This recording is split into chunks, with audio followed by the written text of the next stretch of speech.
Peachtree City has issued a severe thunderstorm warning for northwestern Cherokee County in north-central Georgia, southeastern Gordon County in northwestern Georgia, western Pickens County in north-central Georgia, northeastern Bartow County in northwestern Georgia, until 7 a.m. Eastern Daylight Time. At 6:24 a.m. Eastern Daylight Time, a severe thunderstorm was located over Funkhauser, or 14 miles southeast of Calhoun, moving east at 50 miles per hour.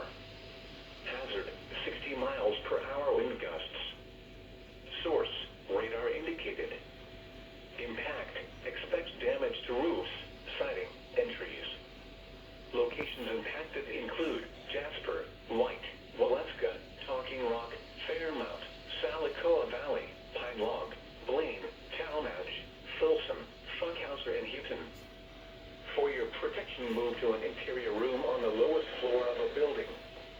If you see wind damage, hail, or flooding, wait until the storm has passed, and then call the National Weather Service toll-free at 1-800